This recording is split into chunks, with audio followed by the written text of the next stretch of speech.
ముకుంద్కి తాటి చెట్ల వ్యవసాయం ఉంది. అతను తాటి చెట్ల మీదకు ఎక్కి తాటికాయలను కోస్తాడు. ఆ తర్వాత తాటికాయల్ని వ్యాపారికి అమ్మి డబ్బులు సంపాదించేవాడు. చూడు ముకుంద్, నువ్వు తాటి ముంజలను ఇంకాస్త ఎక్కువ ఇవ్వు. బజారులో తాటి ముంజలకు డిమాండ్ బాగా పెరిగిపోయింది. అలాగే రేపటి నుండి ఎక్కువ ముంజలు తీసుకొచ్చే ప్రయత్నం చేస్తాను. సరే. ముకుంద్కి మయూరికి మీనా అనే కూతురుంది. మీనా, ఎక్కడున్నావు? ఇంతవరకు ఇక్కడే ఉండాలే. బహుశా తన స్నేహితులతో ఆడుకోవడానికి వెళ్ళుంటుంది ఏమో. కాని మీకు తనతో ఏం పనొచ్చింది ఇప్పుడు? అరే, తను ముంజలు కావాలని అడిగింది. ఇదిగో చూడు, నేను తన కోసం తాటి ముంజలను తీసుకొచ్చాను. అప్పుడే మీనా, అరే వా, తాటి ముంజలు! వీటన్నింటినీ నేను ఒక్కదాన్ని తింటాను. ఆ, నీకోసమే తీసుకొచ్చాను. నిదానంగా తిను. వర్షాకాలమైనా ఎండాకాలమైనా ముకుంద్ అన్ని కాలాల్లోనూ తాటి చెట్లను ఎక్కేవాడు. అలా ఒకరోజు 2 రోజుల పాటు వర్షం ఆగకుండా కురుస్తూనే ఉంటుంది. భగవంతుడి దయ వల్ల ఈ వర్షం ఆగిపోవాలి. మీరివాళ చెట్లని కాస్త జాగ్రత్తగా ఎక్కండి. అన్నీ కూడా తడిగా ఉంటాయి కదా. ఆ, నేను చాలా జాగ్రత్తగా ఎక్కుతాను. ఇది నాకేమీ కొత్త కాదు కదా. మీకిది అలవాటేనని నాకు కూడా తెలుసు. కానీ మీరు జాగ్రత్తగా ఉండండి. అలాగేలే మయూరి, నువ్వేమీ కంగారు పడకు. నేను ఇలా వెళ్ళి అలా వచ్చేస్తాను. ముకుంద్ తాటి చెట్టు మీదకి ఎక్కుతాడు. ఆ తర్వాత ఒక్కొక్కటిగా తాటికాయలను కోస్తూ ఉంటాడు. అలా కాసేపు గడుస్తుంది. అంతలో ఉన్నట్టుండి మీనా అక్కడికి వస్తుంది. నాన్నా! మీనా అరుపు వినగానే ముకుంద్ ధ్యాస మళ్ళుతుంది. అతను జారిపోయి తిన్నగా చెట్టు మీద నుంచి కింద పడిపోతాడు. నాన్నా! మీనా వెంటనే కొంతమంది గ్రామస్తులను పిలుస్తుంది. అందరూ పరిగెత్తుకుంటూ వస్తారు. బాబాయ్, నాన్న పడిపోయారు. గ్రామస్తులు పరిగెత్తుకుంటూ వచ్చి అక్కడికి చేరతారు. ముకుంద్కి ఆపరేషన్ చేస్తారు. కాని అతను తన కాళ్ల మీద ఎప్పటికీ నిలబడలేడు. ఇప్పుడు ఏమవుతుంది? ఇప్పుడు మన ఇల్లు ఎలా గడుస్తుంది? మీరేం కంగారు పడకండి. ఏదో ఒకటి తప్పకుండా జరుగుతుంది. ఆ భగవంతుడు మనకి కష్టాలిచ్చాడు. అలాగా ఆయన దారి చూపిస్తాడండి. కానీ ఎలా? ఇప్పుడు నేను అవిటి వాణ్ణి అయిపోయాను. దీనికంటే భగవంతుడు నన్ను చంపేస్తేనే బాగుండేది. అలా మాట్లాడకండి. మీరే కదా మా జీవితం.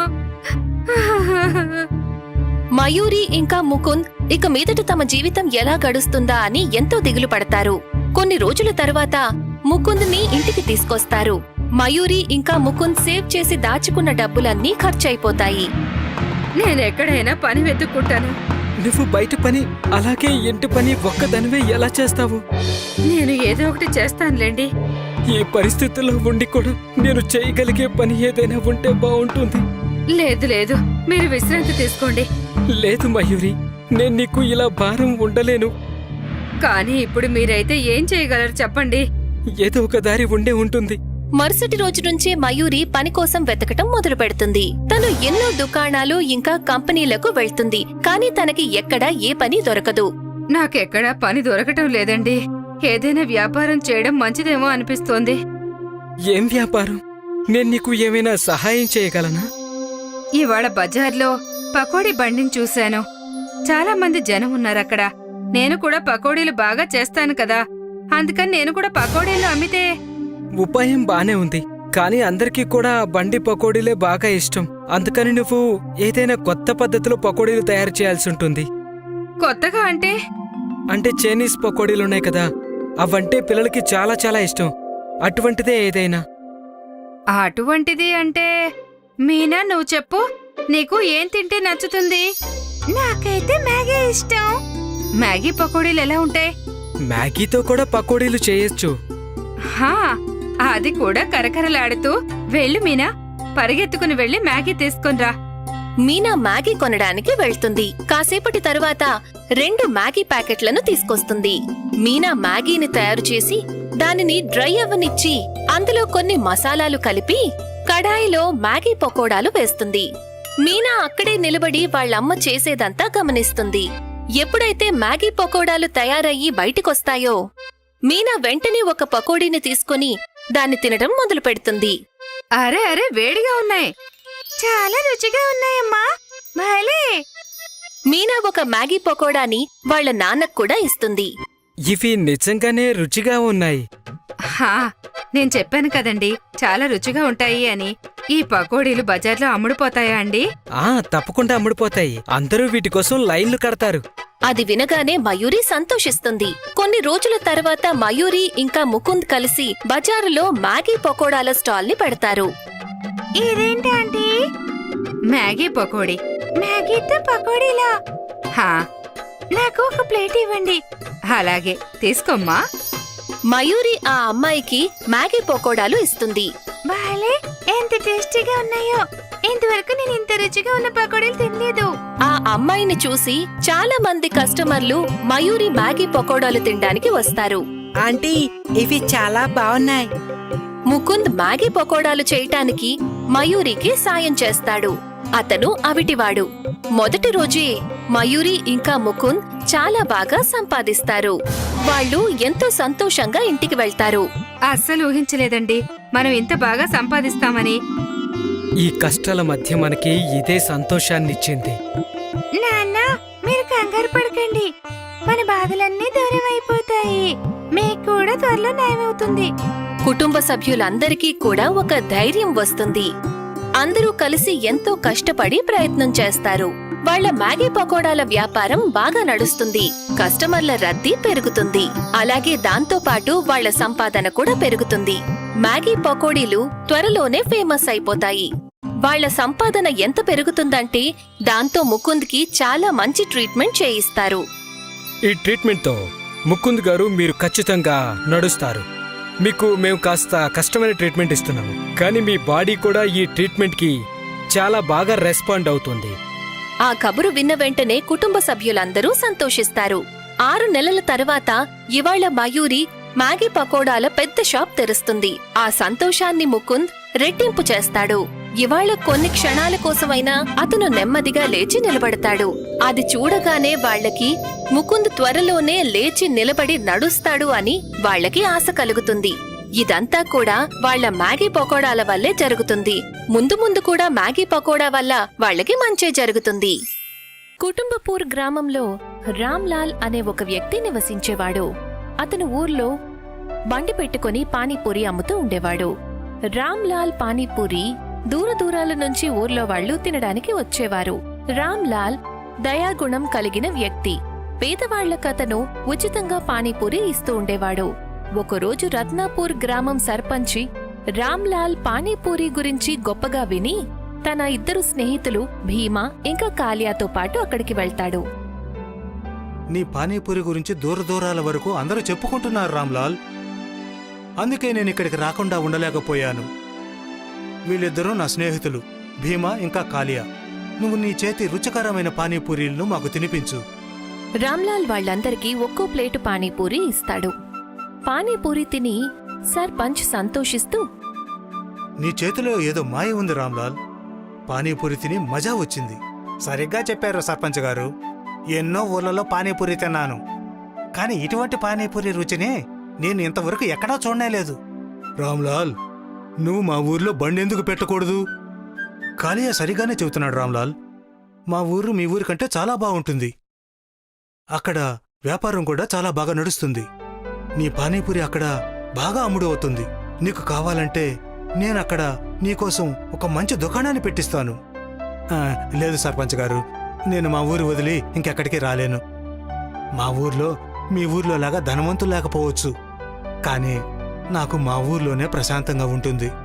బహుశా మీకు తెలియదనుకుంటాను సర్పంచ్ గారు, ఈ రామ్లాల్ నెంబర్ 1 ముద్దు వెధవ. అతడు మూర్ఖుడు.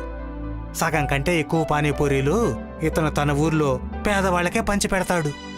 భీమా మాటలు విని సర్పంచ్ నవ్వుతూ ఇలా అంటాడు.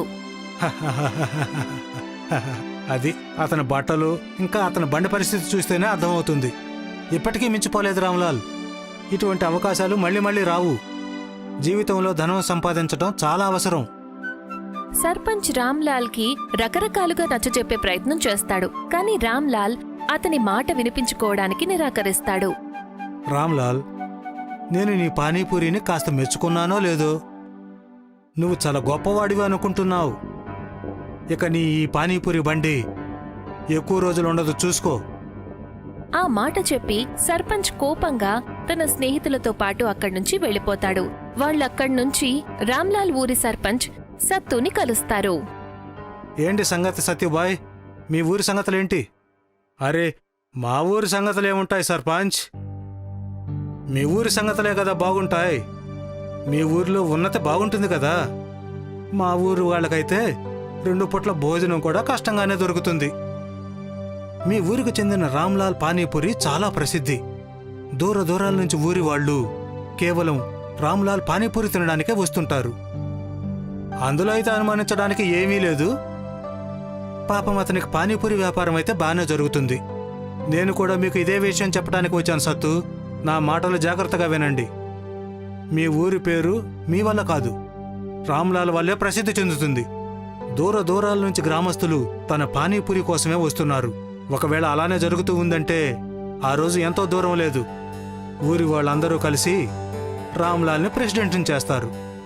రత్నాపూర్ గ్రామం సర్పంచ్ మాటలు విని అందరూ పూర్తిగా ఆశ్చర్యపోతారు. నువ్వు చెప్పేది కూడా సరిగ్గానే అనిపిస్తుంది సర్పంచ్. దీని గురించి నేనైతే అసలు ఆలోచించనే లేదు. నువ్వు నన్ను టెన్షన్లో పడేశావు. నాకు చెప్పు, దీనికి సమాధానం ఏంటి? నేను అసలు ఏం చేస్తే మా ఊరి పేరు నా వల్ల ప్రసిద్ధి చెందుతుంది? ఇది చాలా సింపుల్ విషయం. మీ ఊరి పేరు పానీపూరి వల్ల ప్రసిద్ధి చెందింది. నువ్వు పట్నం నుంచి రుచికరమైన పానీపూరి తయారు చేసే వాళ్ళని తీసుకురా. మీ ఊర్లో ఒక పెద్ద రెస్టారెంట్ని పెట్టు. రెస్టారెంట్ పెట్టిన తర్వాత రామ్లాల్ పానీపూరి ఎవరు తింటారు? మా సర్పంచ్ గారు చాలా సరిగ్గా చెబుతున్నారు సత్తుభాయ్. మీరు ఆయన మాట వినడం చాలా మంచిది. మా ఊరి వాళ్ళందరూ కూడా మా సర్పంచ్ మాటే వింటారు. అందుకని మా ఊరు మీ ఊరు కంటే ఎంతో ఉన్నతంగా ఉన్నది.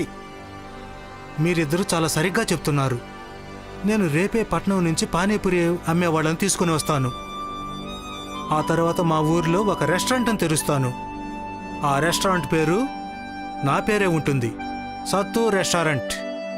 సత్తు మాటలు విని రత్నాపూర్ గ్రామం సర్పంచ్ నవ్వుతూ అక్కడ్నుంచి వెళ్ళిపోతాడు. సర్పంచ్ తన స్నేహితులు కాలియాతో, దీనిని రాజనీతి అంటారు కాలియా. ఇప్పుడు నువ్వు చూడు, ఈ రామ్లాల్ ఈ రోజు నుండి సత్తు సర్పంచ్ కళ్ళకి ములులా మారతాడు. కొన్ని రోజుల్లోనే రామ్లాల్ పేరు అంతమైపోతుంది. మీ తెలివి చాలా అద్భుతం సర్పంచ్ గారు. కొన్ని రోజుల్లోనే సత్తు సర్పంచ్ ఊర్లో ఒక మంచి రెస్టారెంట్ని నిర్మిస్తారు. ఇక పట్నం నుంచి ఒక చాలా మంచి పానీపూరి తయారు చేసే అతన్ని తీసుకొస్తాడు. కొన్ని రోజుల తరువాత ఊర్లో వాళ్ళందరూ కూడా అతని రెస్టారెంట్కి వెళ్లి పానీపూరి తినడం మొదలు పెడతారు. ఇక సత్తు బండి దగ్గరికి ఎవరూ రారు. పాపం సత్తు ప్రతిరోజు పానీపూరి బండిని పెట్టుకొని రోజంతా ఎండలో నిలబడి ఉంటాడు. సాయంత్రానికి తన పానీపూరి పాడైపోతుంది. కొన్ని రోజుల తర్వాత నిర్మల రామ్లాల్తో ఇలా అంటుంది, మీరు మీ బండిని వేరే ఊర్లో పెట్టుకోవడం మంచిది. మీ పానీపూరిని ఎవరూ తినడం లేదు. మనం రోడ్డున పడుతున్నాము. నువ్వు సరిగ్గా చెప్పావు. ఈ మధ్య నా పానీపూరి సాయంత్రం అయ్యేసరికి పాడైపోతుంది. అప్పుడే రామ్లాల్ ఇంటి తలుపు ఎవరో కొడతారు. రామ్లాల్ వెళ్లి తలుపు తెరుస్తాడు. అతను చూసేసరికి బయట ఒక ముసలి వ్యక్తి నిలబడి ఉంటాడు. నాకు తినడానికి ఏమైనా ఇవ్వు. 3 రోజుల నుంచి ఆకలితో ఉన్నాను. మా ఇంట్లో 2 రోజుల నుంచి వంట కూడా చేయలేదు. నాకు నష్టం మీద నష్టం జరుగుతుంది. నా దగ్గర కొన్ని పానీపూరీలున్నాయి, అవి ఇంకా పాడైపోలేదు. అయితే ఇవ్వు, నాకు వాటినే పెట్టు. రామ్లాల్ పానీపూరి ఆ ముసలి వ్యక్తికి ఇస్తాడు. చూస్తూ ఉండగానే ఆ ముసలాయన రామ్లాల్ ఇచ్చిన పానీపూరి మొత్తం తినేస్తాడు. ఇకతను రామ్లాల్కి ఒక సంచినిస్తాడు. ఏంటిది? ఇది ఇసుక. ఇది నీ తలరాతను మార్చేస్తుంది. బాలు నా తలరాతను ఎలా మారుస్తుంది? ఇది మాయా బాలు. నువ్వు రేపటి నుంచి తందూరిలో పానీపూరి తయారు చెయ్యి. కానీ అదెలా? నీ చెవిని కాస్త ఇలా పెట్టు. ముసలి వ్యక్తి రామ్లాల్ చెవిలో ఏదో చెప్పి వెళ్ళిపోతాడు. మరుసటి రోజు రామ్లాల్ ఆ ముసలి వ్యక్తి చెప్పిన దాని ప్రకారం గ్రామం మధ్యలో బండి పెట్టి నిలబడతాడు. ఇక తందూర్ని వేడి చేసి చిన్న చిన్న పూరీలు తయారు చేయటం మొదలు పెడతాడు. ఆ పూరీలను వేడి చెయ్యడానికి ఎప్పుడైతే అతను ఇసుకను తందూర్లో వేస్తాడో అప్పుడు చూస్తూ ఉండగానే పూరీలన్నీ కూడా వాటంతటవే తయారైపోతాయి. ఆ ఘుమఘుమలకి ఊరి వాళ్ళందరూ రామ్లాల్ బండి దగ్గరకొచ్చి నిలబడతారు. పానీపూరి సువాసన అయితే చాలా బాగుంది రామ్లాల్ భయ్యా. త్వరగా నాకు పానీపూరి ఇవ్వు. చూస్తూ ఉండగానే సాయంత్రానికల్లా రామ్లాల్ పానీపూరి మొత్తం అమ్ముడుపోతుంది. ఆ రోజు తర్వాత ప్రతిరోజు అలాగే జరుగుతూ ఉంటుంది. రామ్లాల్ తందూర్లో పూరీలు తయారు చేస్తాడు. కాని ఎప్పుడైతే తను పానీపూరిని వేడి చెయ్యడానికి మాయా మట్టిని వేస్తాడో అప్పుడు ఊరంతా అక్కడికి చేరుతుంది. ఊర్లో సర్పంచ్ రెస్టారెంట్లో ఈగలు తిరుగుతూ ఉంటాయి. అలసిపోయి సత్తు రత్నాపూర్ గ్రామం సర్పంచ్ని పిలిపిస్తాడు. ఈ రామ్లాల్ తందూరిలో పానీపూరి ఎలా తయారు చేస్తున్నాడో తెలియడం లేదు. నా రెస్టారెంట్కైతే తాళం పడిపోయింది. మీరు చెప్పిన దాన్ని బట్టి నేను తనని ప్రతిరోజు గమనిస్తూనే ఉన్నాను. నాకైతే కేవలం ఒకటే తెలుసు, తన తందూర్ ఒక మాయా తందూర్. తన దగ్గర ఒక మాయా ఇసుక ఉంది. ఎప్పుడైతే అతను ఇసుకను తందూరులో వేస్తాడో అప్పుడు ఊరంతా పానీపూరి సువాసనలో మైమరిచిపోతున్నారు. అయితే వెళ్ళు, ఆ ఇసుకను నా దగ్గరకు తీసుకురా. అలాగే చేస్తాను. మరుసటి రోజు రాత్రి భీమా ఇంకా కాలియా దొంగతనంగా ఆ ఇసుకను దొంగిలిస్తారు. సత్తు కూడా సరిగ్గా అలాగే పానీపూరి తయారు చేయడానికి ప్రయత్నిస్తాడు. కాని ఎప్పుడైతే ఇసుకను అతను తందూర్లో వేస్తాడో అప్పుడు అతని తందూర్ పేలిపోతుంది. అతని మనుషులు గాయపడి స్పృహ కోల్పోతారు. అప్పుడే ఒక ప్రకాశంలో నుంచి ముసలి వ్యక్తి నవ్వుతూ సత్తు ముందు ప్రత్యక్షమవుతాడు. నేను ఒక మాయాగాణ్ణి. నేనే ఇసుకను రామ్లాల్కి ఇచ్చాను. బహుశా నీకు ఆ విషయం తెలియదనుకుంటాను. ఈ ఇసుక మనిషిని ఎంచుకుంటుంది. ఆ ఇసుక రామ్లాల్ని ఎంచుకుంది, నిన్ను కాదు. నేను నీకు ఒక రహస్యం చెప్పనా? ఈ ఇసుక తన యజమానిని రక్షిస్తుంది కూడా. నువ్వు జాగ్రత్తగా ఉండు. రామ్లాల్ని ఎప్పటికి కూడా కష్టపెట్టడానికి ప్రయత్నం చేయకు. అతను చాలా దయగలవాడు. అతని దయాగుణం వల్లే ప్రసన్నమయ్యి అతనికి ఈ మాయా ఇసుకనిచ్చాను. ఎందుకంటే అతను నాకు తన పానీపూరిని ఉచితంగా ఇచ్చాడు. తన రుణం తీర్చుకోవడం నా బాధ్యత. ఆ మాట చెప్పి ఆ ముసలి వ్యక్తి మాయమైపోతాడు. ఇక సత్తు చేతులు నలుపుకుంటూ ఉండిపోతాడు. ఆ రోజు నుంచి సత్తు ఓటమిని అంగీకరిస్తాడు. రామ్లాల్ మాయా తందూర్ పానీపూరి ఊర్లోనే కాదు పట్నంలో కూడా ప్రసిద్ధి చెందుతుంది. గగన్ ఇంకా సోను ఇద్దరు అన్నదమ్ములు. వాళ్ళ అమ్మ చనిపోయే ముందు గగన్కి సోను బాధ్యతని ఇస్తుంది. ఎందుకు అంటే గగన్ చాలా తెలివైనవాడు, ఇంకా సోను చాలా అమాయకుడు. నా పిల్లలు, నాకు ఆఖరి సమయం వచ్చేసింది. ఇంకా నాకు సోను గురించే చింత. వాడు చాలా అమాయకుడు. వాడి జీవితం ఎలా సాగుతుంది? ఇంకా వాడికి కుంటివాడు, ఒక కాలు లేదు. అమ్మా, మీరెందుకలా అంటున్నారు? బాబు, ఏదో ఒకరోజు అందరూ వెళ్ళాల్సిందే. కానీ ఇప్పుడు నా సమయం వచ్చింది. నేను మీ నాన్న దగ్గరికి వెళ్ళిపోతున్నాను. గగన్, నేను సోను బాధ్యతని నీ పైన వదిలి వెళ్తున్నాను బాబు. మనకి ఉన్న పొలంలో మీరు వ్యవసాయం చేసుకోండి. ఇంకా గగన్, సోనుని నువ్వు జాగ్రత్తగా చూసుకో, ఆ పంటని పండించి. అలా చెప్పి సోను వాళ్ళ అమ్మ చనిపోతుంది. సోను చాలా బాధపడతాడు. గగన్ కూడా వాళ్ళ అమ్మ చనిపోయిందని బాధపడతాడు. కానీ అతనికి చాలా ఆనందంగా కూడా ఉంటుంది. అతనికి వ్యవసాయం చేసుకోవడానికి కాస్త పొలం వచ్చింది అని. ఇంకా ఇప్పుడు అతను చాలా హాయిగా జీవితం గడపగలడు. అమ్మ వెళ్తే వెళ్ళింది, కానీ తన బాధ్యతలన్నీ నాకప్పచెప్పి వెళ్ళింది. ఈ కుంటివాడైన సోనిని ఎంతకాలం భరించాలి? నాకు కుటుంబం ఉంది కదా, పిల్లలు పుడతారు. కానీ వీణ్ణి జీవితాంతం నా దగ్గర ఎలా ఉంచుకోవాలి? లేదు, నేను అలా చేయకూడదు.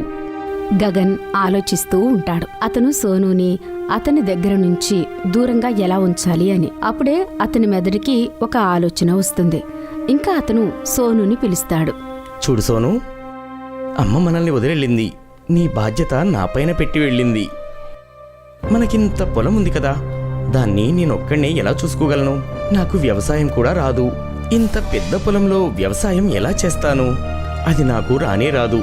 ఎందుకంటే అమ్మతో పాటు నేను వ్యవసాయం ఏనాడు చేయలేదు. రోజంతా తనతో పాటు నువ్వే వ్యవసాయం చేసేవాడివి. అమ్మ నన్ను వ్యవసాయం చేయనిచ్చేది కాదు. కేవలం చదువుకున్నానంతే. అన్నయ్య, నువ్వు ఎందుకు కంగారు పడుతున్నావు? నేను పొలం చూసుకుంటానులే. నువ్వు నీ చదువుకో. సోను, నువ్వెంత మంచివాడివిరా. నువ్వు పొలం బాధ్యత తీసుకుని నా పైన ఉన్న చాలా భారాన్ని తగ్గించావు.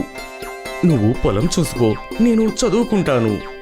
మీరు నిశ్చింతగా ఉండండి, నేను పొలానికి వెళ్తాను. సోను ఎండలో కూడా వ్యవసాయం చేస్తాడు. అతను శనగపప్పు ఇంకా కందిపప్పును పండిస్తాడు. అవి చాలా బాగా పండుతాయి. వాటిని చూసి సోను చాలా ఆనందపడుతూ ఉంటాడు. ఎందుకంటే అతని కష్టం ఫలించింది కాబట్టి. అతను పరిగెడుతూ గగన్ దగ్గరికి వెళ్తాడు. అరే ఆగు, ఎందుకలా పరిగెడుతున్నావు? అంత పెద్ద అవసరం ఏమొచ్చింది నీకు? మామూలుగా నడవనే లేవు, ఇప్పుడు చూడు గాల్లో ఎలా పరిగెడుతున్నావు. అన్నయ్య, విషయం అలాంటిది. నా కష్టం ఫలించిందన్నయ్య. మన పొలం ఎంత బాగా పండిందో చూడు, గాలిలో ఎంత బాగా ఎగురుతుంది చూడు. మన పంట కందిపప్పు శనగపప్పు చాలా బాగా పండిందన్నయ్య. అవునా? నిజమా? గగన్ పొలానికి వెళ్ళి అతని పంట చూసి చాలా ఆనందపడతాడు. ఇంకా అతని మనసులో అత్యాశ వస్తుంది. ఒకవేళ సోను ఇక్కడే ఉంటే పంటలో సగం భాగం వాడికే ఇవ్వాల్సి వస్తుంది. నేను కాస్త శనగపప్పు కందిపప్పు వాడికి ఇచ్చేసి పక్కకు నెట్టేస్తాను. చూడు సోను, నువ్వు కష్టపడ్డావు, చాలా మంచి విషయం. కానీ నేను మాత్రం ఎన్ని రోజులు భరించగలను? నువ్వు నీ భాగం పప్పులు తీసుకొని ఇక్కడి నుంచి వెళ్ళిపో. అన్నయ్య, నువ్వెందుకలా అంటున్నావు? అమ్మ నిన్ను నన్ను కలిసి ఉండమని చెప్పింది కదా. అమ్మ ఇప్పుడు ఈ ప్రపంచంలో లేదు, అందుకే నీ దారిన నువ్వు ఉండమని చెప్తున్నాను. గగన్ సోనుని మెడ పట్టుకుని బయటకు గెంటేస్తాడు. సోను కంగారు పడుతూ ఒక నది ఒడ్డున కూర్చుని ఉంటాడు.